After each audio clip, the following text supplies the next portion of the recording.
Hello and welcome to Chatz, the television podcast, Season 9, Better Off Chatz. My name is Alan, and I'm joined by the man who's responsible for emptying the stomach of the woman he loves. It's Magellan. Ugh. Oh, yucky. Ew. Why did you do that, dude? That's gross. I don't know. It was not well thought out. It's an accident. But I'm here now. Yeah, she's all that matters. But dating a himbo now. Lucky. The things that could have happened between that trio, the polyamorous love triangle, that could have happened. Alas, Magellan, we needed some help talking about Better Off Ted. I feel like we can't talk about Better Off Ted alone anymore. I need constant company and acquaintancy. Yeah. So we recruited a guest. A different guest for each half of the episode, actually, which is pretty thrilling. I'm going to introduce our first guest. First up, we are joined by Lucy's robotic ex-boyfriend. It's Kat, friend of the show. Kat, he's here. Hey! I'm a robot. Bleep, bloop, blorp, as the kids say. Welcome, Kat. Welcome to the show. What is your favorite sitcom? My favorite sitcom? Oh man, Golden Girls, actually. Fuck yes. Good answer. Good answer. Good choice. I love Golden Girls. Which girl is the most golden girl? Yeah. Yes. Yeah. They're all golden. I feel like I can't pick one. I mean, B. Arthur actually is my favorite. Oh, there you go. Sorry, I can't pick one, but I would have to pick her. She's very good. She's the mean one. She's the sassy, sexually active one. She's not sexually active, but she is mean. Okay, that's well, actually, dating profile says she does have she has a boyfriend or two throughout the show. They're all sexually active, but one of them, it's like her thing that it's like she has sex. Yeah. B. Arthur, by the way, was in an episode of Malcolm in the Middle. Just gonna keep making those connections that I made last week. Yeah. Listen. Malcolm in the Middle is a good show. I believe you, and I've watched a little bit of it, and I like it. But, no, I'm just kidding. I think it was very funny when that, I think they've heard it before this episode, but we put out the commentary for Young Frankenstein. Yeah, it came out yesterday. Yes. Oh, hey, yeah, perfect timing then. And there was 3 or 4, at least, Malcolm in the Middle cameos in the 1970s comedy film Young Frankenstein. Yeah. Weird. But yeah, Kat, we've been pals for a while. We're, in the same we follow the same Discord gamer nerd circles, and I figured we could get you on for a fun episode of Better Off Chatz. So I love television. Honestly, same. So this we can get right into it. This week we watched season 1 episode 9 Bioshuffle, which we'll be discussing with Kat, and then we also watched season 1 episode 10 Trust and Consequence, which we'll be discussing after the break. Bioshuffle was written by Michael A. Ross, who wrote on Santa Clarita Diet, another crossover with that, and a little bit of Andy Richter Controls the Universe, the other crossover stuff. Directed by Mikey Fresco, and originally aired June 30th, 2009. And Magellan, can you please tell me what happened in Bioshuffle? In this episode, a toxic leak from a biocomputer creates tension between Linda and Ted when they're forced to share Ted's office. Meanwhile, the new shared workspaces creates a potential romance interest for Lem.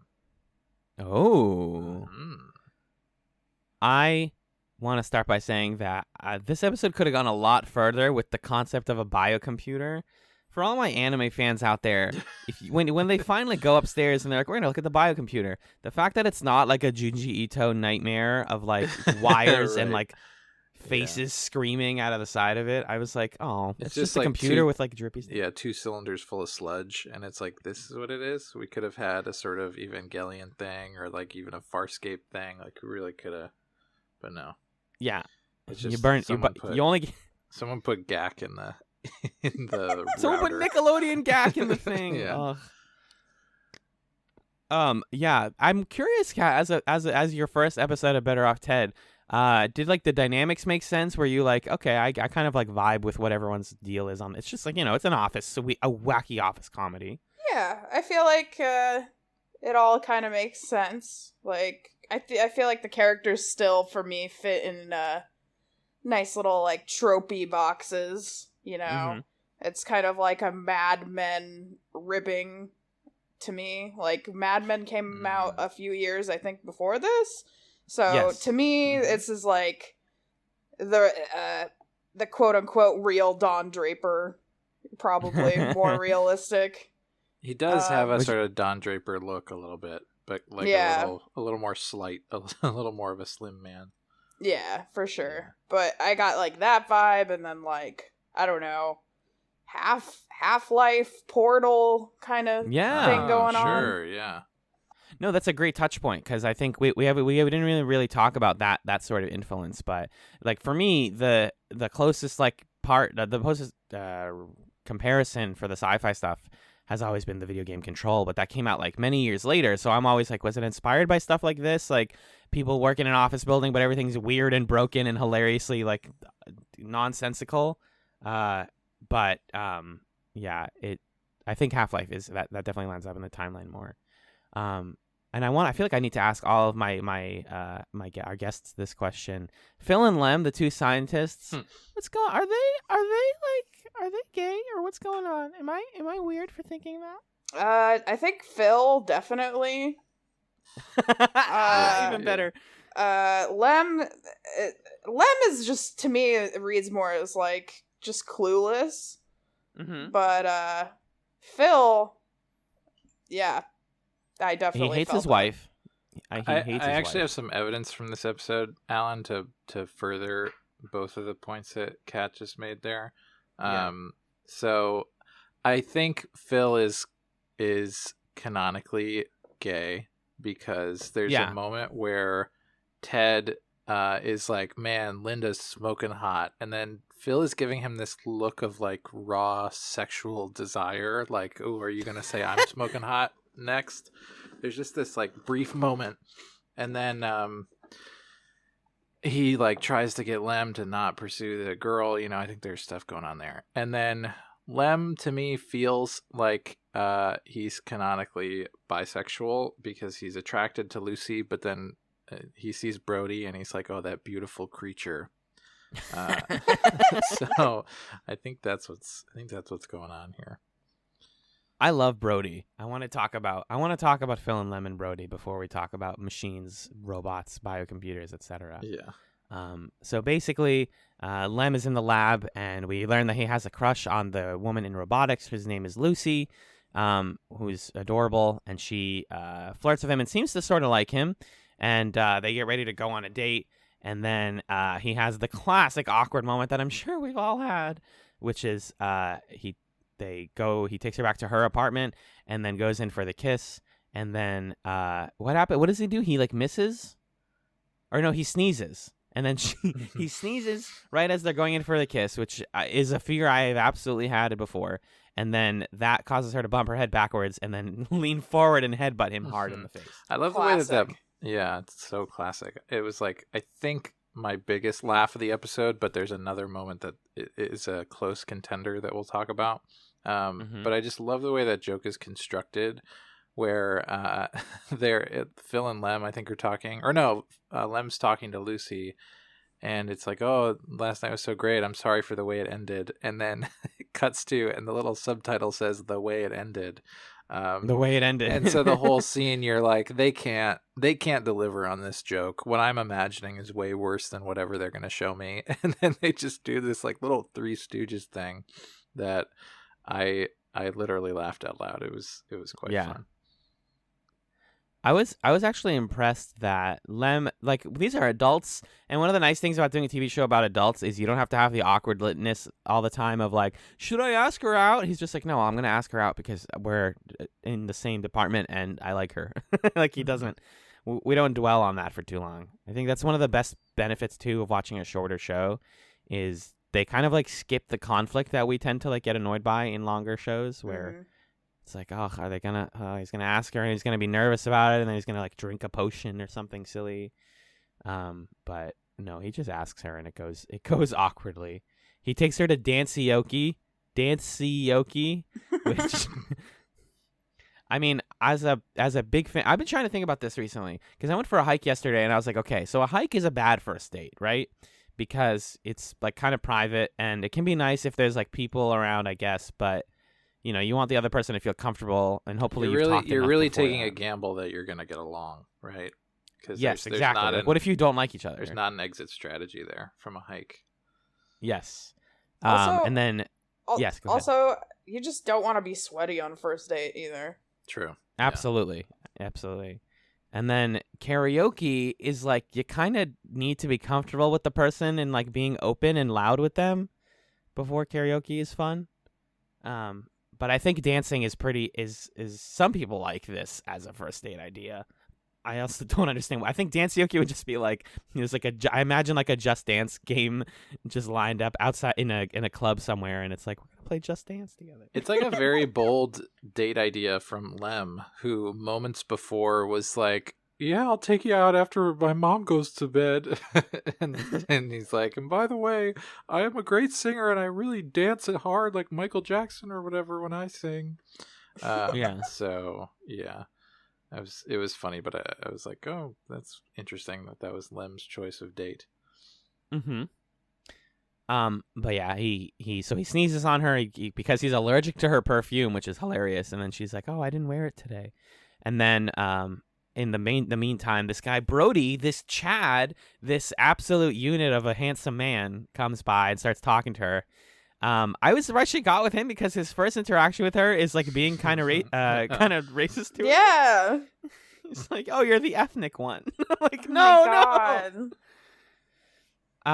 It's an office environment, and I'm sure this is one of those things that just happens, and people are like, "Oh, that was annoying. I'm gonna move on," because living as a person of color as an Asian woman in society just is frustrating often. But it was a lot for this show to just be like, yeah, he sucks. Yeah, and he does it twice. He does do it twice. And she kind of bodies him. She's like, I forget what she says back to him, but she's like, I'm not the only. There are more of us than there are of you. Yeah, he said, or she's like, you're the minority technically, and he's like, oh. Yeah, his line delivery is so great in his response because he's like, what? Wait, what? What? He's like starting to really consider all of his sort of racial biases. It's pretty funny. I don't know who the actor is who plays Brody, but I liked him a lot. I thought, even though he's kind of sucks, his like charm and his stupidness worked out for me. I just have a thing for himbos. What can I say? My favorite romance in Fire Emblem Three Houses is Raphael. Okay? Ah, yes, classic. He's a big man. So Brody stinks, but she ends up going out with him.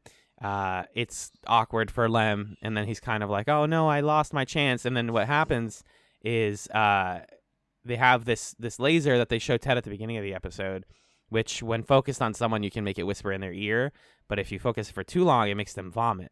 So he tries to make Brody vomit in front of Lucy, and then it accidentally hits her, and she vomits, and that's how Brody takes her home, and that they fall in love. And so Lem led to his own demise. Tragic. It's a romantic tragedy. It's almost Greek. It is almost Greek. But yeah, it's unfortunate. But at least he still has Phil, right? Yeah, they do science together at the end of the episode. They fix the computer. I mean, that's the true love story right there, right? Exactly. Poor Phil. He has to watch. We don't spend too much time on him realizing it. Yeah, we have to watch as Lem's like, oh, it looks like barf in there. I miss Lucy. And then Phil, pats him on the back like, I wish you would miss me. But doesn't say anything. But anyway. They're too busy dealing with polymers. Yeah. Yeah, So, that's pretty much that plot. What's the next one you wanted to hop to? Well, I think we can go into the Ted Linda stuff because I think that's the only other really main part of the episode. The whole episode is really started off by the fact that there's some sort of drippy goo that drips on Linda's desk, and when she touches it with paper, it catches on fire, and we learn that this is acid goop, or as Dr. Bamba describes it, ass goo, which is coming from, and also at the end of the episode again. Yeah, at the end of the episode, Phil's like, "Oh, I have an acid." What did he say? Oh, an acid something, and I'm calling it ass face for short. I can't remember what it is, but and then Lem's line is like, "I'm not sure that these abbreviations are really worth the time they're saving." But yeah, we have this acid interface. acid interface, or ass face for short. That's right. My favorite line from Dr. Bombo was when he's talking about the computer and he's like, the biocomputer, which I have humorously named Johnny, and then he like holds for laughter, and nobody thinks that's funny. Pause for laugh. Yeah, I thought that was great. And so then essentially what's happening is all the people who are in that cubicle space need to find other space to work in, and so Ted and Linda are now cohabitating as a result. And there's tension. There's tension because of that. There's sexual tension. Hetero tension in my sitcom couldn't be. Seems illegal. Yeah. What did we think of this whole plot? This whole Ted Linda thing. I thought they were done with Ted Linda. I think I said that on a previous episode. Like, oh, they got this out of the way in the first 2 episodes. I was wrong. they are doing more of it. But, from a first-time viewer standpoint, I feel like they have no chemistry. Ooh. Mm-hmm. Like, interesting point. I just am not buying it. I don't know. I just can't see it. I definitely felt that way for the first couple of episodes. I think I've just gotten used to it partly. The closest thing I came to like enjoying their chemistry was when she starts to make him open up and talk about like, you know, the reason you don't want to be with me is because you still feel uncomfortable about your wife leaving and you're worried that someone else is like, she basically just like reveals his arc back to him, which I think was a good scene. But the rest of it, it's like, yeah, there's a physical attraction, but like, what is it about each other, like intellectually, that they like? You don't really see it here. Yeah, there's also just something very like 2009 about it. It's just like 2009 was such a time and a place. I don't know. I just can't really put my finger on it. Like pre-Me Too stuff flirting in the office.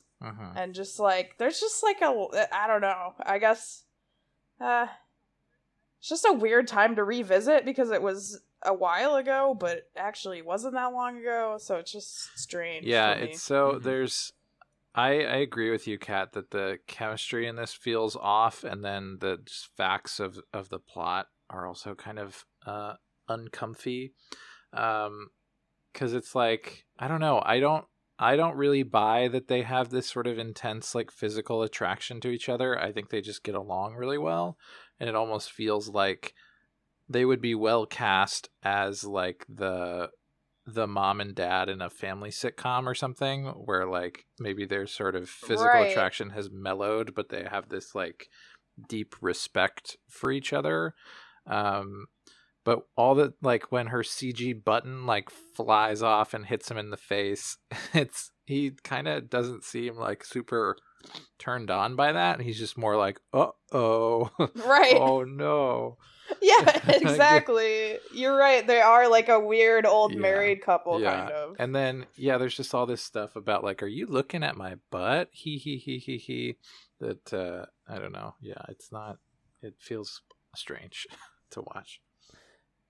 I mean, this is like, you know, Kat's saying, this is like what 2009 like office sitcom flirting kind of can look like. But also I think like the way that Ted feels like he's performing, like this is how being attracted to someone acts, could either be read as like Jay Harrington like isn't nailing this, or furthers the Ted Crisp is asexual read, which is that he's like, I don't know how this works. Yeah, that's like kind of the vibe I got. He's just like, this is how a heterosexual male acts, right? But then it's like he's had a child and a wife before, so I don't know. You can also do those things and still not be attracted to women, like, you know. But yeah, it just felt it did feel really weird. And then like all that looking at the butt stuff definitely was like, ooh, you wouldn't put that in a sitcom today. You wouldn't like make that. It's supposed to be harmless. It's supposed to be like but he keeps looking at it, and eventually like the quote unquote button on the episode is that she like talks to him about his problems for a while, and he's like, oh, maybe, yeah, you're right. Maybe I should like just respect you more. And we see it, the result of this in the second episode, which is that they work better together. But at the end of this one, he stares at it one more time, and she has written on her ass, if you're reading this, you're not being professional, which I don't know why they don't make pants that say that. I think they should just... The best romance in this episode for me though had to be not Lucy and Lem, not Ted and Linda, but Dr. Bomba and Johnny the biocomputer. Because when he gets back to his crazy lab and they're like, all right, we cleaned out all the sludge or whatever, he does like a Julie Andrews Sound of Music, like a dance. He's so happy to have his computers back in his lab. And I keep falling more and more in love with that character. I think like Maz Jobrani is so delightful, even though they kind of like in the second episode, they kind of do him dirty a little bit. But in this one, it's just like, oh, he just wants to do experiments. He just wants to blow things up. And that's fine, and I can respect him. Good for him. Yeah, good for him. I think that's great for you. I love that for you. I love that. Also, there is like, so the last thing I was going to say about the Ted and Linda stuff was that it actually felt like somewhat meaningful development that now she's actually talking about his problem with him. And I hope that moves forward a little bit just so we can get past this like awkward flirty phase.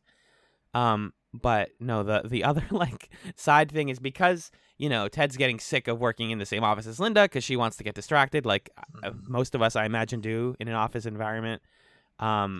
He goes to try working in the same office as Veronica, who, Cal, you didn't get to see a lot of in this episode, but she's fucking amazing. And she is great in this episode because she gets angry at meetings, and the way that she vents her frustration is that she has a gorgeously like iron laden silver pistol that she shoots into. Oh yeah. She silenced pistols, shoots a pillow several times, and freaks. I've never seen Ted so rattled. He's like, whoa. That was the contender, was the other contender for my biggest laugh of the episode, I think. Yeah. It's so much. I've always said it. Like, Better Off Ted works best when they like just go for gold. Like they go for the wackiest joke possible. Because how can you quickly, like, imagine you're in the writer's room, right? And you're like, how do you quickly show that you don't want to be in the same office as Veronica? You could show her like yelling at an employee, but that would be kind of sad. But instead, it's like, no, she's just like, she vents her frustration with a gun. That's fine. I think that's fine. It makes sense. Although I will say that silencer would still be really fucking loud. Mm-hmm. Yes, it would. No doubt. It would still be a gunshot. Someone in that office, yeah, it's like they have a very open office layout, so the door's like probably open, and then you just hear like very loud. Yeah, absolutely. I guess if you have a like toxic goo leaking or whatever, maybe a few gunshots is like the least of your problems. So everyone else is like, oh, maybe it's a people Wednesday. are just used to hearing that sound from her office now because she does it so often. Yeah, they're like, Yeah, she's at it again. Her gun. Shooting pillows. Also, the whole thing with shooting a pillow is the bullet still goes through it, so she has to have like bullet holes in her office now. It doesn't like stop on the pillow. She just gets a new chair and has a new carpet installed every week. Yes, honestly, she would. She totally would. I wrote here Veronica has feet. I don't remember what the context was for us seeing Veronica's before feet. the gunshot part, we see another way that she relieves stress is Ted is holding like a wooden board and she kicks it and she's in like a martial arts uniform and kicks it. Yeah, and she has her foot like up against his face, and I was like, this is someone's fetish. Yeah, right. Someone. And then Veronica. Someone. Veronica is still just the best on the show. She's so funny, and I loved seeing her in these couple of scenes. But yeah, so they go up to the biocomputer and then they put the polymer on it or whatever, and they fix it, and everybody's fine. We don't need to constantly, because you were talking about how like it's 2009 and people flirt differently, but this like office environment is dying also. This whole like everybody hangs out in the office together, and there's people outside the cubicles and inside the cubicles. That as a concept is dying. But then like everyone needs to evacuate because there's something like deadly in the air. Did give me slightly uncomfortable vibes because I work in an office where we have to like put fucking plastic barriers everywhere. Like we're at the RMV. Yeah. And just like seeing all the plastic and stuff draped about, I was like, oh no, this is not my favorite thing in the world. It's happening again. It's happening again. Yeah, what was the Viridian Dynamics commercial for this episode? This one was kind of detached from the rest of the plot. It felt like it was like man and machines, or humans and machines, or something. Yes, man and machines, and I don't know. It was just like, we're making machines that might kill you, but we'll try not to. It was actually, I think, probably the least thematic of the ones that we've seen so far. Yeah, one of the best stylistic things about Better Off Ted Cat is that they do one of those Viridian. That's like the company that work for Viridian Dynamics. They do a commercial every episode, and they're usually like, Viridian Dynamics, we make death machines, haha. Which they did in this one, but it was just like man and machines, best friends forever, and they showed like a CG Terminator like gunning down people in an alley or whatever, and I was like, all right, I get it, like I understand. That's the joke. That's funny. Viridian Dynamics machines. When you were little, you wanted to be one. Like, wait. Oh yeah, no, that was my favorite joke. Yeah, I guess I did. I wanted to be a robot sometimes. I was like, hell yeah. I have a couple of stray notes here as well. I loved that Linda had a fish bowl that she kept playing with and trying to learn the language of her fish. And she was like, no, the only word it knows how to say is Mau Mau. So she's saying mama, but she doesn't know how to say it right because she keeps puckering her lips like this. Mau Mau. That was funny. Mau Mau. It was well shot, too, with the close-up through the water or whatever. It was creative. Yeah. I've never had a goldfish, but sometimes I kind of want a goldfish. It seems like too easy for pet ownership, though. I will say that bowl is too small for that fish. Yes, if it occupies a certain amount, you can kind of tell. It looks like it doesn't have a lot of room to move. I'm the pet guy, cat. Cat, right? You have what? A dog and 3 cats? Two cats and a dog. 2 cats and a dog. But I like pet care, so don't buy a bowl that big, kids. Buy a bigger one. How big of a bowl do you need? Yeah. Like probably just like a bigger tank, like the ones you see like at a dentist. But then if you have that one that big, you probably get more fish. But I'm going off on the sidebar here. No, it's a good sidebar. And then one of the hardest laughs for me, kind of like understated but really good, was she's describing her fish to Ted. He's like, oh, you keep talking to your fish. And she's like, it's a fish and the other one's MacGyver, the diver. MacGyver, the diver. And she's like, also, they're gay married. Like, Yeah, beautiful. Not surprising line from Linda. I didn't expect the show to just do a joke that I would have written. There's a lot of I think we commented on this in a previous episode, and we'll comment on it a lot in the next one. But there's just a lot of jokes where the word gay is part of the joke, and that's another. You could have just said married thing, right? Because that makes it extra funny that the kind of married that they are is gay married. That's just such a relic of that time. Yeah, I feel that. Anytime you watch, Oh, go ahead, Kat. I was gonna say there's a bunch of weird relics from that time, like specifically her hair. Like the way her hair was styled was so it reminded me of high school so much. And just like the outfits and even just the little pendant necklace she was wearing, I was like, this is giving me weird flashbacks to being a teenage high school girl. This is weird. Weird vibes. This is the era, because they're talking about the words being printed on the butt of juicy couture pants that say juicy. Beautiful. That's the one good relic of 2009 is the juicy. No.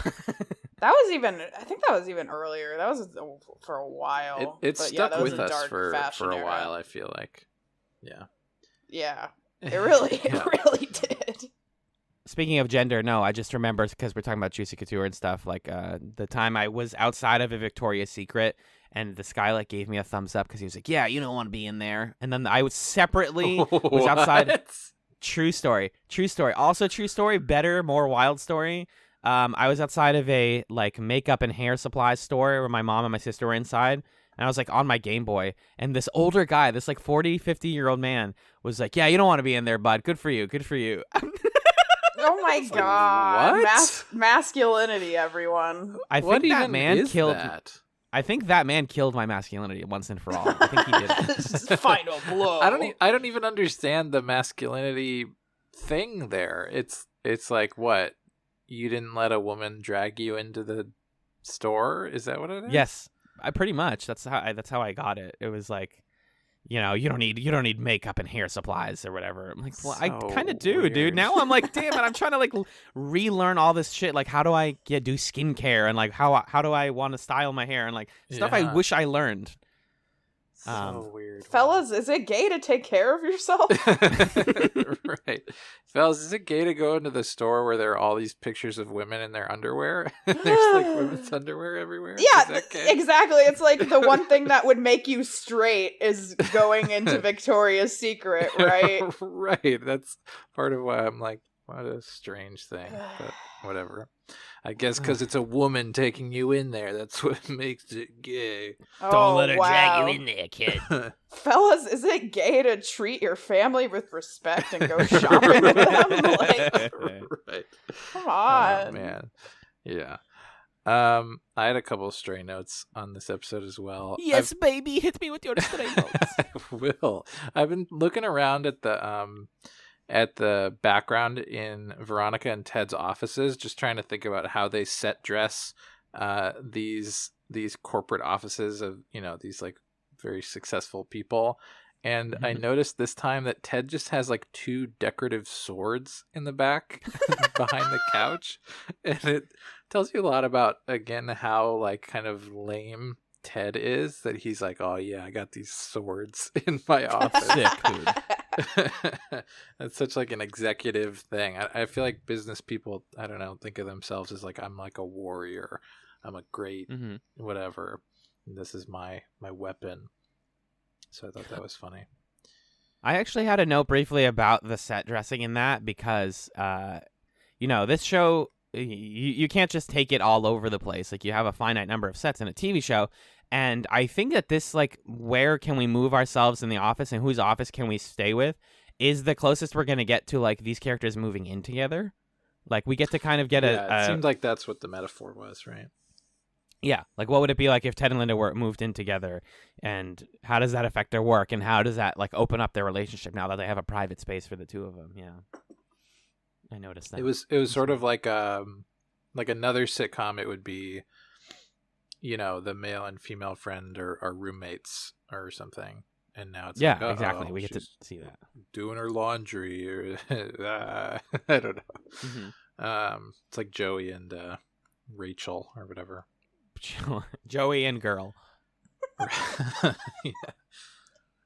I think that was my only stray note. I feel like we covered everything else, though. I just found another really good line that I wasn't sure how to read when I watched it, but I'm looking at it now. Ted and Linda sharing an office. Veronica says, "I must say the thought of you guys in there sickens me." And he goes, "You're not jealous, are you?" And she says, "Jealous implies I can't have something I want. This is more like if someone borrows my stapler, even if I'm not using the thing, I still don't like the thought of someone else pounding away on it." Hey, Veronica, why'd you say that? Oh, God. There seems to be some evidence in both these episodes that Veronica, like, is harboring feelings for Ted, and also maybe Ted is harboring feelings for her, but I don't know. It's so weird. They're both so weird that it's hard to understand. Which thin blonde woman is Ted gonna get with? I don't know. I don't know. Oh, there's one other line that I liked, which is Linda's talking to the fish, and then she says that Ted, she's like, about Ted to the fish, she says, "He's got more problems than you, and you poop in your air." That's a great line. That's a very, very funny line. My third biggest laugh. Well delivered, too. So you poop in your air. Yeah. Yeah, that's pretty much what we got. So we can call it there. Kat, thank you for being here for an episode of Better Off Chats.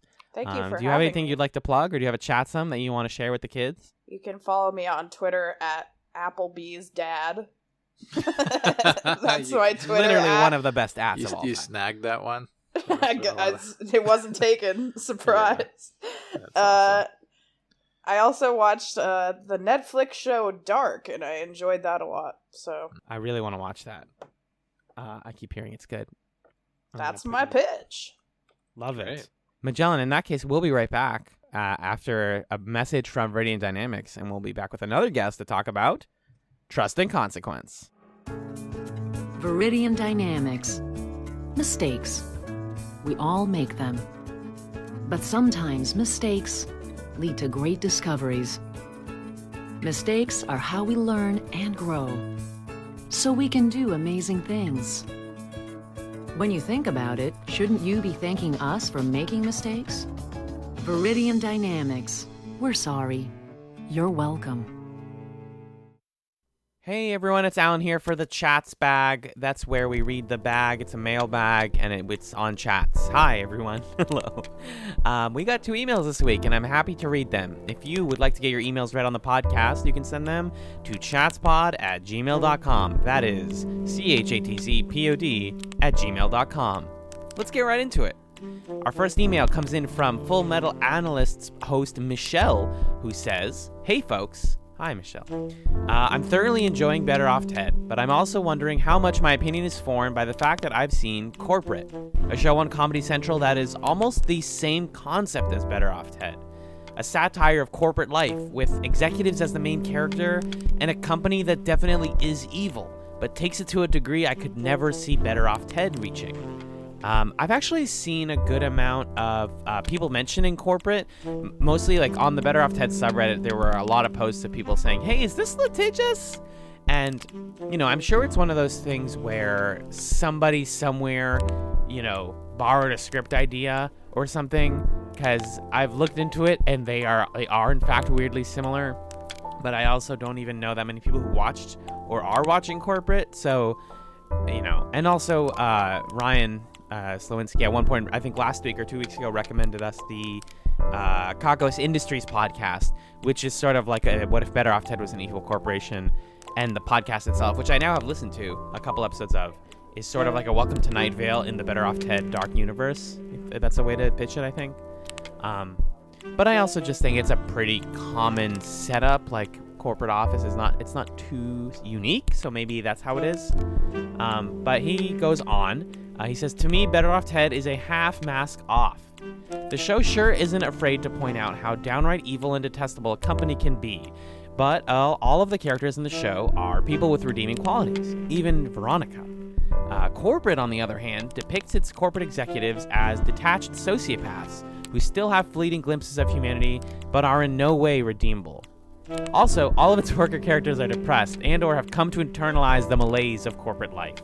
In Better Off Ted, they pay lip service to the fact that Linda dislikes the company, whereas in Corporate, the starting point is, I am working for an evil corporation, life sucks, who cares?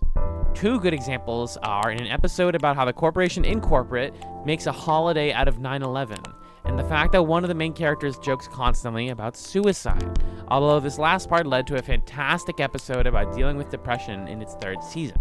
The reason why I bring this up is because even though I've been enjoying Better Off Ted, I felt a sort of disconnect from it that keeps me from declaring it as a favorite show like I do to Corporate. I haven't been able to pinpoint what that disconnect is, and so far the best answer I've been able to cook up is that Better Off Ted might be satirical and have dark elements, but it's still beholden to certain aesthetic and cultural structures that are expected out of a network sitcom. That's very true, Michelle. He says the plot lines have to be wrapped up neatly, the characters have to have a sort of development, and they also have to be likable to a certain degree.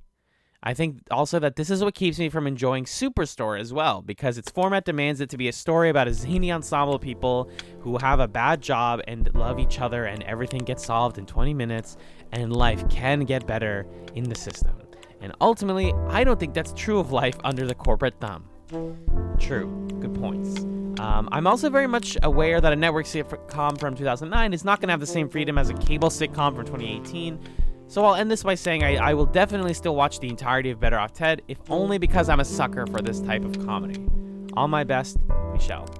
That's such a good point, right? About how like sitcoms give you a different avenue for satire and criticism than what we are used to now in traditional drama and sitcoms, which is real talk and people being honest and comedy coming from the honesty. It doesn't feel like Better Off Ted is a very honest show in that way, but I personally am very much in love with the veneer that Better Off Ted takes place in a normal world, where you have to actually imagine that outside of Viridian Dynamics, there is nothing normal about the world they live in. And I just find that really engaging. And you, like you're saying, you don't see it a lot, even though it's not what we're used to watching TV today. That's sort of the benefit of watching a show from 2009, is you're like, oh, this is what they prioritized and thought was funny back then. We can analyze that and think about that critically. That's a big reason ultimately to why we chose to cover this show. But I think I'm going to check out corporate at some point just to see more of the comparison and where that lines up. But thank you, Michelle, and thank you also for having us on an episode of Full Metal Analysts, which I don't think is out yet still, because you guys do the really actually smart thing of staggering your releases after you record them. But eventually, we'll be pointing people to the Full Metal. Well, in general, people should be listening to your podcast. It's wonderful. Full Metal Alchemist. Brotherhood is a great anime, and you guys have been discussing it in great depth and with great comedy every week, and we're really enjoying it, and we were happy to be part of it. So, yeah. Our second email this week comes from the wonderful. She says, "Hi, friends. It has been a good few weeks. I got to read some primary sources, do my first interview, and be a basic... I'm going to use Omen's words here, and be a basic bitch and try a pumpkin spice latte for the first time. It was good, but too sweet. Golden milk is better. The world smells like dead leaves, and mornings are crisp. Anything is possible, and everything is dying. The tree outside of my dorm has bright fuck-off pink leaves, image attached. We're doing this." Also, the attached photo is amazing. I don't know if we're okay posting that anywhere, but it's just, trust me, it's a really pretty tree. She says, "I don't have very much to say about Get Happy, except I'm glad that Linda got a cat. I watched these last week on a rainy evening, and it was a vibe. I don't remember much plot, I just remember the vibe, and also Ace Ted. I feel like headcanoning Ted as Gray Ace makes a lot of sense. He seems very happy loving his daughter and his friends, and seems to view office affairs as a sort of obligation. But of course, characterization can be inconsistent on this show, so feel free to dispute me." No, I mean, I won't. I love the Ted is Ace read, and his priorities definitely seem to lie more in, like, doing good work, making people happy in general, as opposed to, like, all of the times that he flirts with Veronica and Linda feel extremely artificial. That's, again, we talk about this so much, but is that the writing or is that the way the character is supposed to be? It's hard to answer. She continues, "I found the old boomer man subplot to be very tired, but it was interesting as a lover of everything vintage, #vintage fashion, not vintage values, to see the love interests of my favorite female characters as they age. Like, this is obviously Don Draper, old and gross. It's not sexy anymore, is it? What is up with middle schools corralling children into teams/houses/groups/herds? We were also only allowed to use half the floor, and electives were the only times we were allowed to mix. It's wild. Middle school was hell. I disassociated through most of it. The pedagogy didn't help." I would love to make Magellan a shirt that says the pedagogy didn't help, but I don't know if he would take it because he's a teacher. But yeah, I guess it's like a team building thing.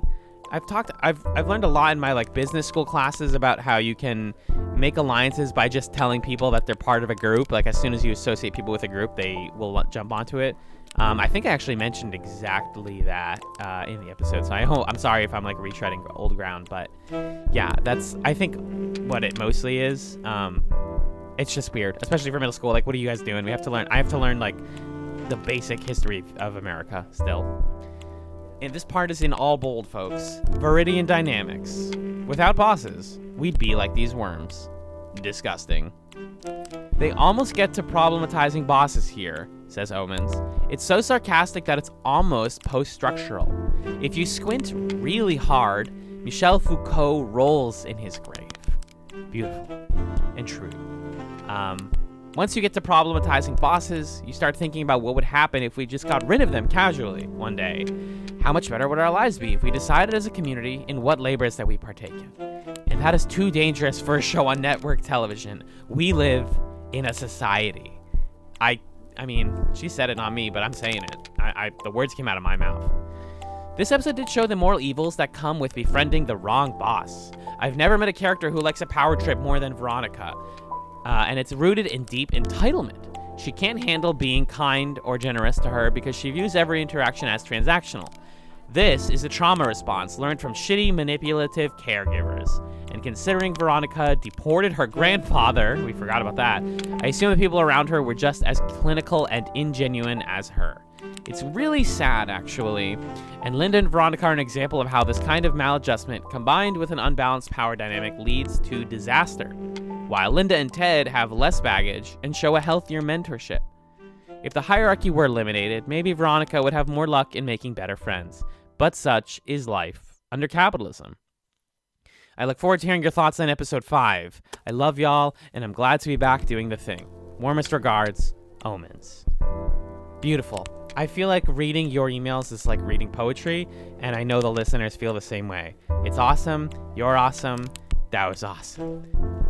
I want to use the old the current Waypoint Radio goodbye, which is fuck capitalism, go home. But I'm not trying to plagiarize here, so instead I'll say we'll be right back to discuss the second episode. Welcome back to Better Off Chats. Alan, welcome back to you as well. That was directed at the listener, but this is directed at you. Hi. Wow, hi. Thank you. I'm back. It's been a while. It's been a while. How's it going? Very good. I'm thinking about these donuts that I have in the fridge that I'm excited to eat later, and what I'm going to have for breakfast. Did donuts keep in the fridge? Did donuts keep in that fridge? Did donuts? Did donuts?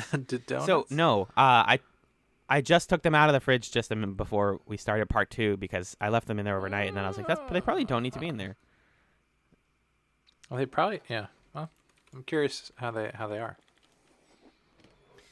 I'll let you know. I'll give you a full Yelp review. They sold them by the dozen, so I was like, are these going to be like cheaply produced? But they are a fire, as the kids say. Well, I've heard that they're cheaper by the dozen.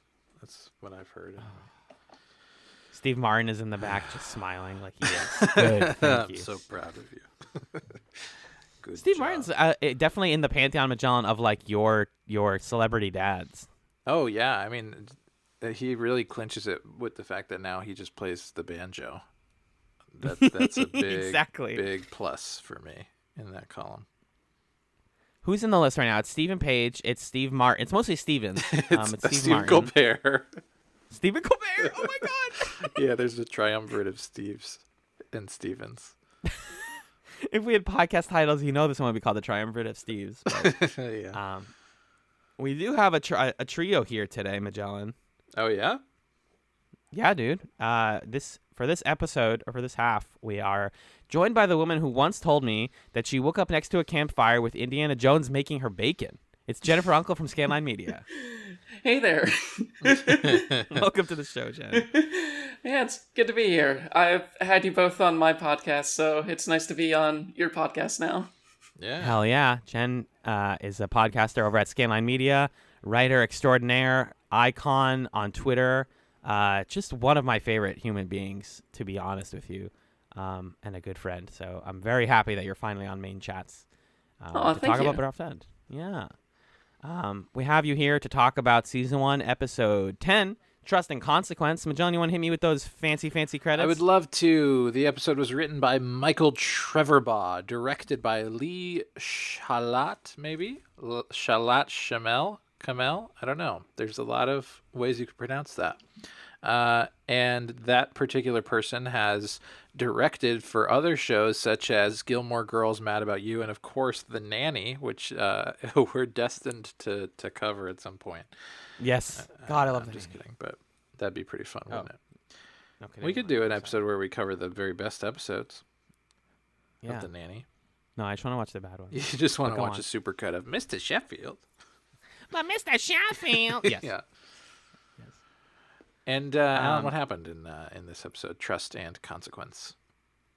Well, Mr. and Magellan, in this episode, Veronica tries to convince Linda to be the scapegoat after Viridian is sued for a faulty product, and Lem finds out that Phil lied to him about going to MIT. Oh, no. So, let's get into it, folks. Jen, this is your first episode of Better Off Ted that you've watched. What did you think about this episode, both as a self-contained work and overall as a piece of media? I thought it was pretty entertaining. Like, over the years, I've kind of drifted away from this particular style of sitcom, just because, I don't know, I've spending so much more time focusing on things like anime or whatever kind of pushes you away from this sort of humor. But overall, I thought it was pretty funny. It was a lot more colorful than I was expecting for something that aired on ABC, but Yeah, it was interesting to see, like, the scene that stuck out especially in my mind was when they were watching the sex tape and Veronica's foot kept hitting nowhere near the keyboard to delete this email. Like, whoever, when they were filming this, they were most likely like, okay, we need to make sure that to keep this laptop in one piece just in case we need to shoot this a few times. So it felt Don't like actually make her hit the laptop. Yeah, it felt like they went out of their way to just make sure they don't hit any of the sensitive bits of the laptop itself. Yeah. You mentioning that it's on ABC, really, I haven't been thinking about that, but yeah, it definitely does stick out as like, it's odd that ABC ran this show. And then that scene in particular, it's funny to me that there was nobody at ABC that was like, hey, that part where you show the video of the two people like writhing all over each other having sex, could you maybe cut that out of the episode? It seems a little risque for prime time, but maybe not. What did you think of the episode, Magellan? There were a couple plot things about it that I was not crazy about, but overall I think I appreciated that both the last episode and this one did a lot more character development in the sort of Ted, Linda, Veronica space than I was expecting them to. So it actually felt like we got some late season movement that gives us something to build on for the finale, which I didn't expect to happen. So, and then there's a lot of stuff that, like every episode of Better Off Ted, that I laughed out loud because it's just a funny show. So I liked it. Yeah, I was just looking now. The reason I was kind of quiet was I was thinking about where Scrubs was at the time of this episode airing, of this season airing. Because weren't they both ABC at this point? It's either the last season of Scrubs or the second to last. Yeah. So, you want me to blow your mind where this falls? Is this in the same year as the spin-off last season? This is in between season 8 and season 9 of Scrubs. This is in the gap. Interesting. This whole season happens in the gap, so this must have been. I'm curious where that falls, like in the writer's strike stuff as well. I always forget what year exactly that happened. But yeah, you're between like, oh my God, Scrubs is over. Wait, no, it's not. And then you're like, I guess I'll watch this other show on primetime. Yeah, I think the writer's strike was like 07 or something like that.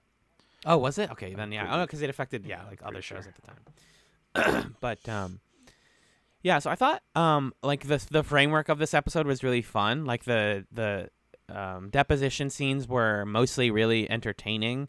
And I enjoyed the B plot a lot, but I feel like the sort of moral ethics of Viridian trying to like pin a drug problem on somebody to cover their ass it's so sharp. It's like razor sharp satire for this show, and not every episode do they go so far as to be like, yeah, we're gonna try and like do a press conference where we tell people that one of our employees was on drugs and that's why they did this thing. Yeah, there was also something about the brainstorming they were doing to come up with the reason why these women were getting stung for using this type of perfume, and it stood out to me that the third bullet point was "ladies had it coming." Like, I didn't even notice that. Yeah. Yeah, it just reminds me of lots of corporate workplace sort of like she asked for it blaming that goes around. Right. So that felt like, oh yeah, this strikes a bit. Definitely. Yeah, I didn't ask our previous guest about office work experience because Kat's like an art school kid. But Jen, you've worked in offices a good amount. Is that correct? Yeah, like before the pandemic and stuff like that, I had worked in offices for around 4 to 5 years. So I'm definitely somewhat familiar with office culture, though my office was a little bit different because since I've been doing mostly call IT support stuff for a long time, there's not a lot of getting up from our desks and socializing and stuff like that. So there's not a lot of opportunities for various things that happen on the show, like the various stuff around the affairs and all that. Right. Yeah. Yeah, it's funny to me that there's a moment at the end where Veronica's like, yeah, this Dewey, the security guard, had many tapes of employee sex tapes, and it's like, is that really happening that much? People are having, I mean, who knows, maybe, but the fact that he had like a library of recorded sex tapes from the security cameras or whatever seems slightly implausible. But I know the people who manage the security footage at my job, and they mostly keep stuff that's like serious and like legally questionable, but I have seen a folder that's like public fornication at the very least. So like that sucks. Yeah. That sucks. Oh, Yeah, I mean that can get you arrested. That's why they keep that stuff. But it's not like this guy getting his kicks out of watching people bone. Right. Okay. But it does suck, yeah. But yeah, I want to talk about the deposition stuff first. We got one of our coolest cameos so far, Janet Varney, aka Korra from The Legend of Korra, and comedian extraordinaire. Very funny person. And she's the lawyer that's sort of managing the deposition, trying to see who exactly is responsible for, who was aware of this issue. My only problem with this was the fact that she had to have a crush on Ted. Like, why? Like, what's the benefit of this whole, like, this guy's really handsome. Oh, I love this guy so much. He's so sexy. I mean, I think that's core to, I thought it was funny. I mean, I think it's core to like Ted's character that everyone is charmed by him. And that's kind of like how he got to where he is.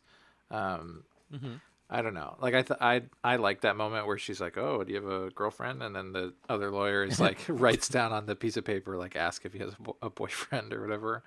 And then they both swoon when he says he has an 8-year-old daughter. Oh, write it down. okay, yeah. I was just gonna say that the bit where it comes out that he was sent that email during the deposition. Oh, yeah. His immediate reaction is like, "Oh no, our Ted did that." Yeah, that payoff is really great. Yes, definitely. I thought it like that joke did end up working. The initial thing of him being like, girlfriend, no, boyfriend, no, and then the guy's like, oh, I was like, are we doing another gay joke? Like, are we seriously?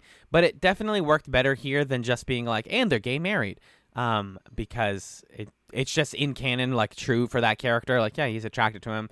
We're not making a big deal out of it, but it's part of the button on the joke is like, also there are 2 people attracted to Ted in this deposition. Yeah. I feel mixed about that part. But... And then it kind of keeps going later on when he yells out in the workplace, basically being about being gay for this job, and then the guy happens to be passing along and he just does a little happy nod. All right. Good to know. Yeah, and then Ted says like, "Oh, chill out" or something, and it's like, okay, that's one beat too many for this joke that sat with me the wrong way. Yep. Yeah. Also, I kept noticing, like, in when Veronica is on the deposition and she's like not answering any of the questions accurately, she's just being like, recalcitrant. She basically is just doing Mark Zuckerberg's social network here. She's like, no, not answering it. No, not interested. Didn't do the thing you said. Nope. But it's cooler when she does it because she's not fucking the guy who made Facebook. It also reminded me a lot of season 2 of The Newsroom, where the whole thing is a deposition. Oh, it's yes, like sir. A framing device. And this was definitely better than the entire second season of The Newsroom, I'll say. Yes, I agree. Yeah. For sure. We also had like Lem doing a bit where he's like wearing glass. Is he supposed to be Ray Charles here? I was a little confused. Think that's maybe what the gag was. I just sort of like erased that whole thing from my brain and was like, no, thank you. I don't know what you're doing. I don't accept it. Yeah. But because he also says like I'm on drugs because he's like I was too nervous to do it, so I like took a bunch of drugs beforehand. But why does that turn into him like doing a voice and wearing the black sunglasses? I think maybe it's the intention behind it was like he's wearing sunglasses because there's something up with his eyes, like maybe his eyes are bloodshot or pupils are dilated or something, and then he's like doing a cool guy voice, but then it all just sort of converges onto what what is this? Is this a impression? What are you doing? Yeah. Right. But so I forget if there was any other like good deposition moments, but like Did we talk about Jennifer, Veronica's responses? You said that she was like social networky, but Yeah. I just like that she is giving one-word answers, and then Jana Varney's like, "Can you describe your job?" And she's like, "Yes, yes, I can." How would you describe your job? It's like cleverly. I thought that was good. it reminded me of Rose when Ted in the first episode was like 9 times 6, and she's like, yeah, that was one of the questions I got asked in my math. Yeah, That was it. Yeah, so that leads to them being like, okay, Linda was the one who talks because she's an honest person. I appreciate this character beat for her. She can't lie about this stuff. But she's being pressured by Veronica and the higher ups to say that she was on drugs. I believe it's Ted who says the most, like, the line to me that felt like a little bit too far, which is I think he says, "I've seen what you make. You can't afford to be a drug addict." In response to them telling her that she's on drugs, which I was like, whoa, why? Okay. People in an office don't, like, these people would never understand what being a drug addict is like. I think that's in character, but just something about like him criticizing her like amount that she makes and stuff like that. It was just like, oh, sometimes they like characterize Ted as a little bit more callous than I expect. Yeah, definitely. It's just Yeah. surprising. It was also weird because, like, going back to earlier episodes actually got me more confused about his reaction to realizing the same date that she sent him the email was the date when he was having sex with Veronica. Because, like, initially when I watched this episode, not having seen the other episodes, it was like, yeah, I guess talking about an office affair at work would be something that would stop you from being totally upfront about what you were doing that day. But then, like, within episode 1, he's already like, oh yeah, you get one office affair and I've already used up with Veronica. Like, at that point, why not just be like, right. yeah, so that affair, it happened on that day. Right, yeah, it definitely, this episode sort of characterized it as like, he, one, was cautious talking about it with Linda, which, like you're saying, Jen, he had no reservation. But then by the end of the episode, he does loop back around, and he's like, anyway, here's a video of it. It's like, holy shit, Ted, what are you doing? And then the other thing is, Like, gratuitously makes her watch it. She's like, I don't want to watch porn. Yeah. And he's like, no, but look at, I'm going to zoom in. yeah, by the way, this is her second orgasm. Anyway, so it's like, Ted, who are you? What are you doing? But then the other thing is that this episode kind of makes Ted seem more sentimental about that whole situation with Veronica than how we're initially introduced to it, because he, at least in the first few episodes, treats it very casually of like, yeah, Veronica and I had sex and we can still work together and it's fine. But in this episode, he's like, and I remember the exact day and time that we did, and I treasure it. And it's like, is that, what's going on there? Does he have feelings for Veronica? Does Veronica have feelings for him? I don't know. It definitely kind of recontextualized that whole moment. All I really wanted out of those flashback scenes was more of like, it's sort of a prequel to the show for a couple of scenes there. Mhm. It's like, here's how everybody met. Here's like, the joke is the origin of Veronica's hairstyle is that her and Linda used to have opposite hairstyles. She was like, oh, that's really cool how it shows like assertiveness and power, and I'm going to do that now. And then she pulls her hair up, and then Linda is like, oh, no, I don't want to look like the boss. So she leaves her hair down. Well, I think Veronica even like forbids her from wearing her hair up Yeah, you anymore. can't wear it anymore because I have it. Which Yeah. is a funny gag, but also doesn't really make sense. Because, like, I don't know. Because when that one episode where Veronica lets her hair down and it's like a huge deal and totally a change in her character and stuff, this kind of conflicts with that. I don't know. But it was a funny joke. And then the other, like, inconsistency that I thought was strange was that shot, or that scene where Ted and Veronica initially have sex, outside the window, it's like nighttime.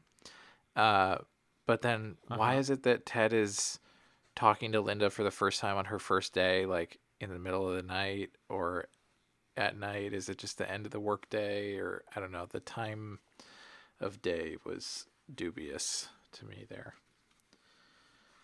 Yeah, they're like retconning basically Right, that right, scene. right. That scene Yeah. in this episode.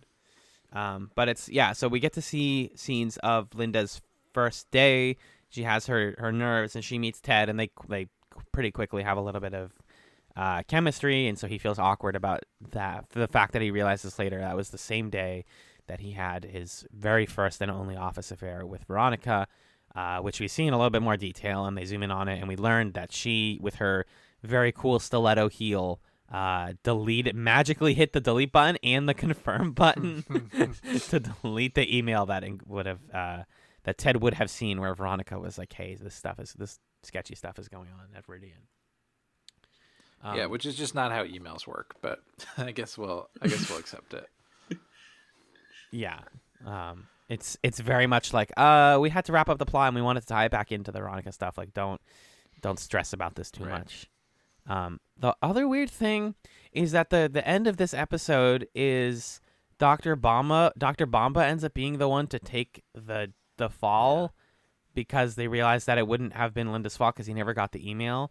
So Dr. Bomba, who has already previously been the fall guy for Fall Guys. No. Wait a minute. That's why the game is called Fall Guys. I just realized it right now. You just watched me have a live light bulb moment. That's great. He already has previously said I'm the person who's on drugs, and this is not my favorite Dr. Bomba stuff. But then at the end, he's like, I'm crazy. I'm sorry. Me and my drug habit again. And I don't need this show to handle people taking the fall and saying that they're on drugs. I'm not a fan. Well, and are you bothered specifically that also it's Dr. Bomba, and that seems... Yeah, they did put the person of color on the cast as the okay, just take the fall and be in trouble for everyone else. It's fine. No one cares. It definitely feels like a sort of... Dr. Bomba's whole character definitely feels very post-Borat, where it's like, oh, yeah, he's got an accent, so he's goofy. He's weird. He likes destruction. Yeah, and those scenes felt that way too as a result of that. I really wish we were post Borat completely as a society. Yeah, it seems like now actually we're pre Borat. We're pre the Borat. We're in the inter Borat period. Yeah. The IBP, if you will. In IBP, nice. IBP. Ugh. Borat 2 now in digital theaters. The B plot of this episode is a lot more wholesome, but also deals with some sort of satire of the workplace, which is that we learn that Phil and Lem had a relationship that is based on a lie because Phil felt nervous when they asked him what school he went to, so he lied on his resume and said that he went to MIT when he actually went to the University of Aruba, where knowledge is king and clothing is optional. I did enjoy the flashback scene where they're suddenly wearing hippie 70s or 60s clothing, and Lem immediately pipes in with, it sucks that your first day at the job was during Retro Week. Yeah. 60s week. Really oh my god. That was hilarious because it's, the classic flashback, everyone has afros, and they're like, no, it's just because we have a theme day. It's fine. I thought there were a lot of great gags in this plot line. I think at its core, the thing that bothers me about it, though, is this whole episode, I think something that bothers me is that the characters and the sort of realism of them is sold out a little bit for the sake of the plot. In the Ted Linda side of things, if Ted brought Linda into his office and was like, take a look, here's a video of me and Veronica having sex, that would not end with Linda smiling and being like, yay, you were telling the truth. It's just, real people don't work like that. And then in this one, the fact that Phil lied about what school he went to, he would get fired for that. That it was almost too big of a thing for me. It is funny to go through this whole plot of Phil and Lem are revealing things that they've lied about, and that causes them to have to sort of reckon with their relationship and fight, and that's all very funny. But then that just felt a little too big. I don't know. Yeah, and the one gag, the one visual gag that I wasn't a huge fan of was the bit where Lem is like, oh yeah, these glasses, they're totally fake, but I look smart without them, right? And there's just a long shot of his face, and Phil not saying anything, and Lem just quietly puts the glasses back on. Like, it was just, for one reason or another, my brain was like, I don't get it. Like, he looks the same.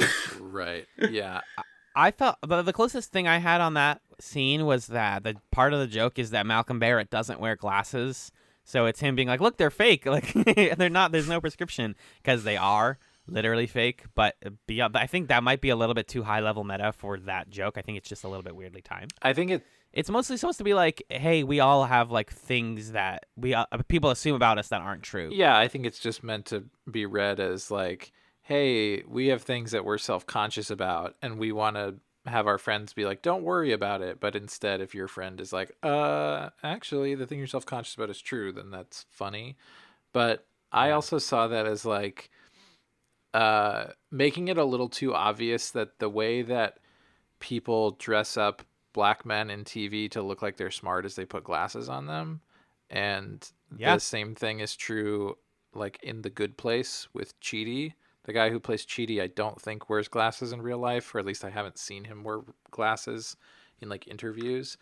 But they give him glasses in the show to be like, look, this guy's smart. Or like even like Urkel, if we want to go there, you know, I don't know. Yeah, So, I mean, it's an important character for TV, so sort it's of worth a mentioning. fraught moment that obviously was not intended, but yeah. Yeah. No, it's all there. The weirdness of that is all there. I think more the sort of criticism that this plot line is making is that we put a lot of value in some spaces in like where people went to school, Sure, yeah. and like John, you were saying, like obviously in a corporation like this, these two important R&D scientists, if one of them lies about their college education, that's an issue. I know plenty of people who are like, and I shouldn't name names, but that are in web development that don't have degrees because they're like, oh, like they check it and they look at it on a resume, but they're not going to like ask. No one ever asks for your, diploma. So people do lie about their degree all the time. And I think it would have even been fine by me if it was a kind of thing where like on Phil's resume, it's truthful. And it's like he went to the University of Aruba and that's what's on his resume, but he's just such a good scientist or whatever that they hired him. And then when he meets Lem on the first day, Lem is like, I went to MIT. Where did you go? And Phil impulsively lies. I would have not minded that. But the fact that Phil is like, was forging part of his resume for some reason to me was like, this is too big of a grift for Phil. As opposed to just the sort of like, I lied to you because I wanted you to like me kind of thing. Because I'm in love with you and we should get married. Right. What?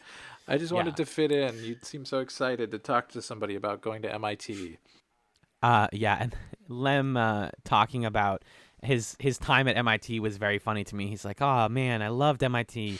The academic clubs, the dorms, the guys, the girl, which totally agree. And that's true that like, especially places like MIT and other tech colleges and science places, predominantly male, but also that he was like the guys. Another line that backs up that Lem is canonically bisexual. Yeah. Just saying. Yeah. And also Phil talking about how he was a rugby player, which was a little surprising, but people play sports in college. That's not that weird. He says he was a rugby player for the syphilitic conquistadors because they wanted to come up with a name that would make people from Aruba scared. Jesus. Yeah. Swinging for the fences, better off Ted. I appreciate it sometimes. That's a good, I guess, but that's I a think... good satire of like bad sports mascots, I suppose. Right? Yeah, definitely. Yeah. I kind of appreciated how easily the conflict wraps up too. Like, they just come into work one day and start talking about their relationship as a metaphor for a shark documentary they both watched on TV. And because both of them are just really into the same sort of television shows, they start geeking out in front of each other about what they watched, and it's like, oh, okay, everything's mended now. That's cool. That was nice. Bonding over TV and anime and stuff is a fun way to bond with coworkers sometimes. But yeah, so the other funny button is like when the way that they show that Lem is really mad at Phil is that he's like, you know what they do with liars at MIT? And he narrows his eyes. He's like, No, you don't. That was my favorite line, I think. Very, very, very funny. Yeah. My other favorite line out of the MIT plotline was going to be, it kind of gets undercut by the fact that it turns out Phil didn't go there, but at the very beginning where they're doing the rock wall thing, and Lem is like, it's just like the rock wall at MIT, and Phil's like, it wasn't there when I was there, is like a very funny line to me if that was true, and it's not as funny that the fact that it's a lie and Phil didn't go there, but I just like that line. Wasn't that, yeah, because that was part of like the trust building exercise at the very beginning, and he's like, it's virtual. Technically, it was never there. Yeah. The virtual level. It was funny. Every once in a while, they have like brief existential conversations like that, or like, whoa. Yeah, I also relate to that scene because I've gone rock climbing on those sort of walls before, and I had the exact same thing where I got up like a foot or two, and I was like, okay, yep, I'm done. I'm coming down. I don't want to go up this thing. Yeah. I like the idea of rock climbing walls, but we did them a couple times in like elementary school. Like they would put small ones in the gym, and I guess I just wasn't good at them, and they gave me a lot of anxiety because I was like, I can't carry myself up the thing. But it's not that, I don't think it's that hard. I would love to eat crow and try one someday and be like, oh, actually, I'm a baby. Yeah, And it's like a mix of, it's like a mix of fear of heights and also just like, what if my foot slips or something like that, even though you're harnessed up? Yeah, 100%. Like the one that we were doing in school was like a foot, like 6 feet tall. But if you actually did one that went upwards, then yeah, I would be like, oh god, now I'm climbing something. I'm scared. And then the last thing I have here is we got our Viridian Dynamics advertisement of the episode, which is about mistakes, which I guess is the theme of. Sometimes I just like kind of miss the theme of the episode in these. So I'm like, yeah, I think it's about mistakes. I think this is mistakes, yeah, or like dishonesty, or something like that, yeah. Mm-hmm. And how you can make mistakes and still move forward and like learn from them. And they have a shot of a fish jumping out of one bowl into another bowl, which I was like, I don't know where they get the budget for these Viridian Dynamics ads, or like where they get their footage from. We've been questioning this since the beginning, but it's always funny to me when I'm like, did they film a fish? Or is that CG or what? I don't know. Probably CG. Yeah, the bit of that role that really stuck out to me was the part where all of the coworkers were doing a conga, and there was just someone in the middle that looked very stressed out by everything happening around him. Yeah. Me in every public gathering. And then the tag is, we're sorry. Viridian Dynamics, we're sorry. You're welcome. I thought overall, though, this episode had a lot to say, and is touching on some important stuff, both like for the satire and for the plot of the show. Like learning more about Ted and Linda's like origin story, if you want to call it that. Solving this, like, and reestablishing that Linda is an honest person is really useful. And Phil and Lem B plots are always make me smile because I love them like my two best friends. Yeah. Yeah. You know what? Yeah. Well, let's take it forward to the close then, Magellan. Do you want to tell us where we're watching next time on Better Off Chatz? Sure, I would love to. So next time on Better Off Chatz, we are watching the next 2 episodes of Better Off Ted, episodes 9 and 10. No, that's what we just watched. 11, episodes 12. 11 and 12. So we're almost done with season 1, if you can believe it. The first episode we're watching is season 1, episode 11, which is entitled Father, Can You Hear Me? Hear me? Veronica's rivalry with her dad is out of control. Okay. Oh, frick. That's- A Veronica dad plot. That's fun. And then episode 12, Jabberwocky. Ted creates a phony project for Linda. For some reason, this summary has an exclamation point at the end on Hulu. Ted creates a phony project for Linda. So that's, I guess that's an exciting one. I hope that like we're gonna push a main plot forward. That could be potentially Yeah, it interesting. seems like it. I mean, Yeah. we're almost in the end game of the season. Damn. Yeah. But cool. Let's go to the plug zone then. We'll start by saying I'll do this one this time. Okay, if go you for don't it. mind. You can email us your questions, comments, and concerns over at chatspod@gmail.com. All instances of chatspod are CHATZPOD. We also have a Twitter account at ChatzPod where you can follow us for updates on the show. We have a wonderful community-led subreddit over at r/ChatzPod on Reddit. We're rewatching old episodes of Farscape and listening to old Chatz episodes there right now. We're almost done with Farscape, so you get to hear us talk about Freaks and Geeks very soon. As always, if you like the show, please consider rating us on Apple Podcasts or your podcast platform of choice. It helps get the word out about the show in an easy and fun way. 5-star podcast with 5-star guests. And if you'd like to support us financially, help keep the lights on, as well as get some really cool bonus content, we have a Patreon. It's patreon.com/chatspod. Over there, we have different tiers, and at our highest tier, which is just a simple $5 a month, you get our whole backlog of film commentaries. You get pilot chats where we watch the pilots of different TV shows, like Better Off Ted.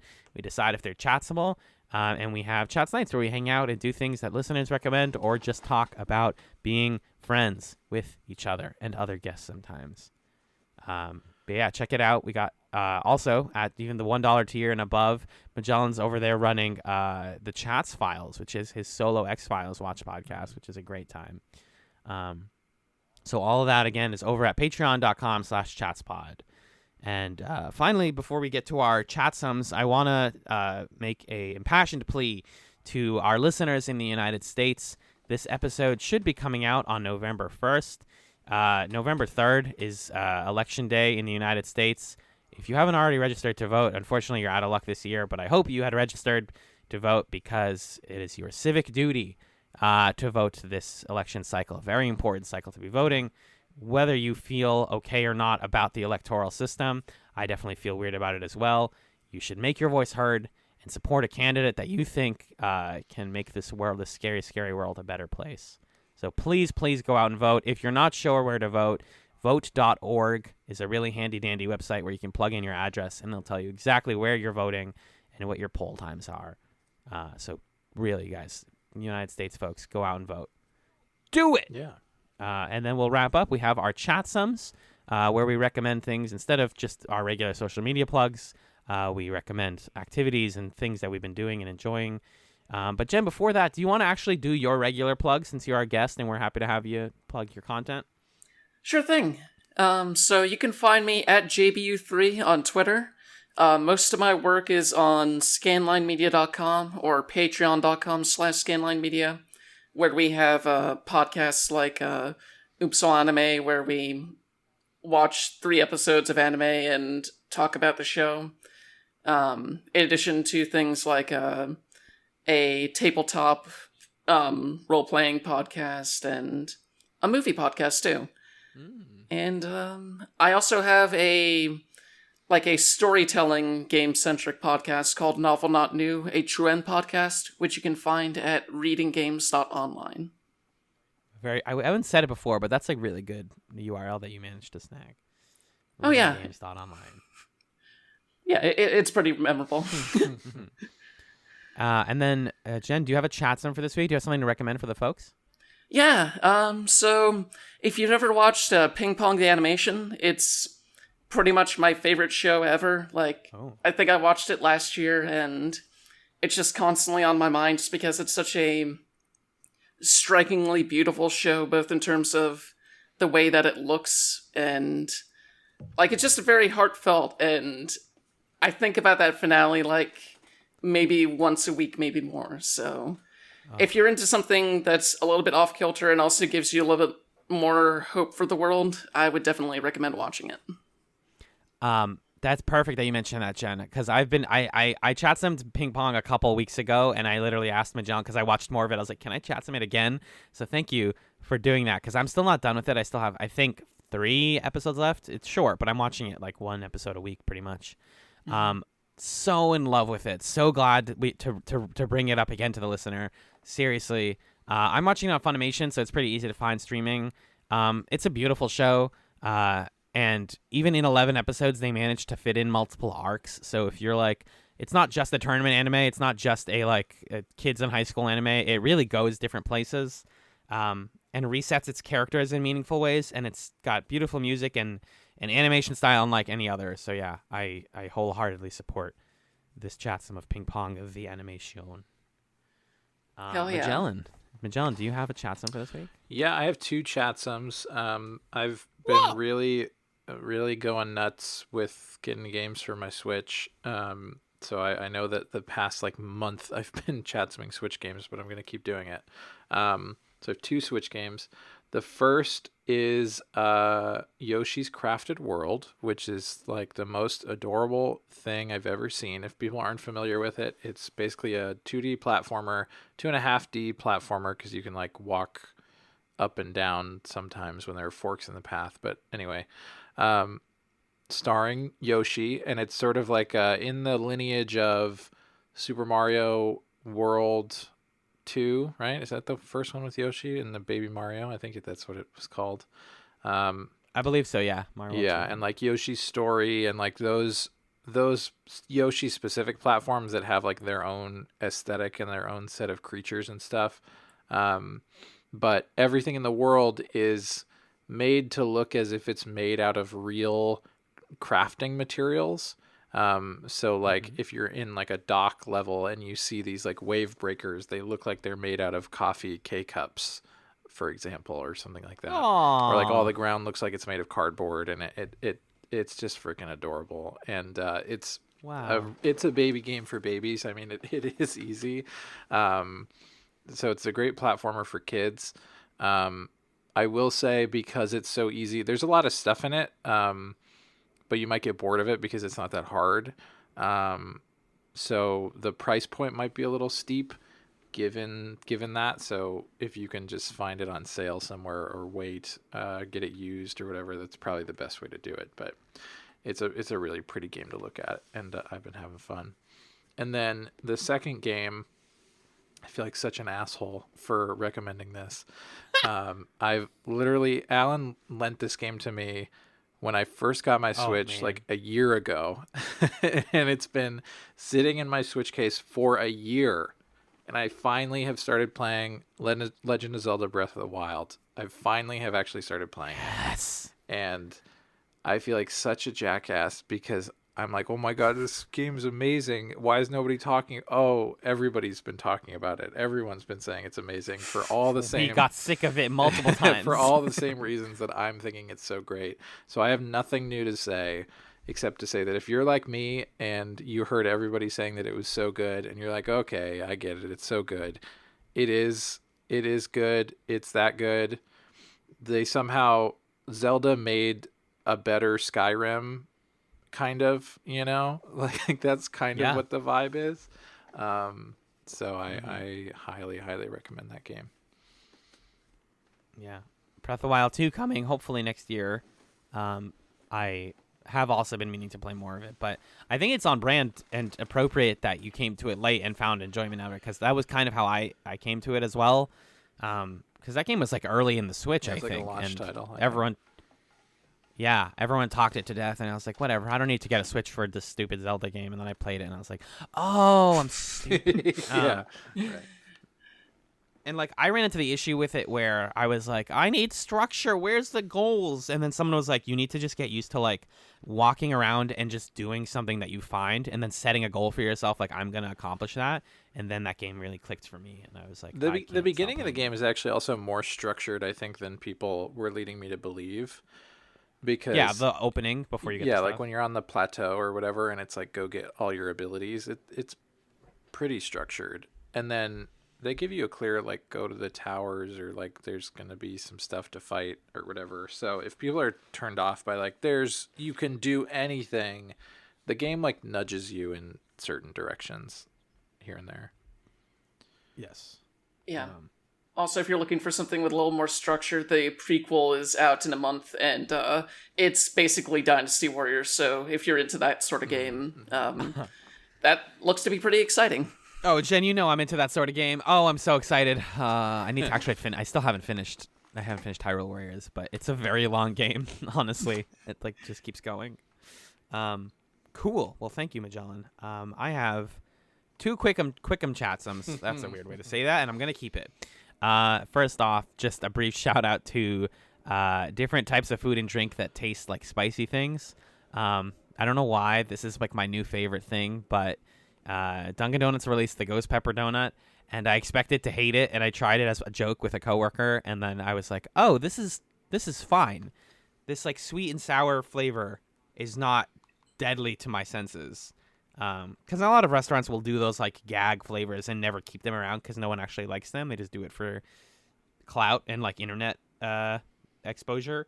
But they put out this ghost pepper donut, which is just like a regular frosted donut with ghost pepper flakes on it, and they definitely like tested it in a lab such that the white person in the room was like, oh yeah, that's a little spicy, and everyone else was like, no, it's not. No, it fucking isn't. So it's like not that bad, but I'm sure someone would be like, oh my god, like this is hot. That's really good. Also yesterday I tried habanero flavored cider, which I didn't think would be good, but I was surprised. After the first couple sips, you're like, I like spicy flavor. I think I've just like developed the taste for spicy food in the last couple of years, and now it's like my favorite thing in the world. So that's my food chatsum.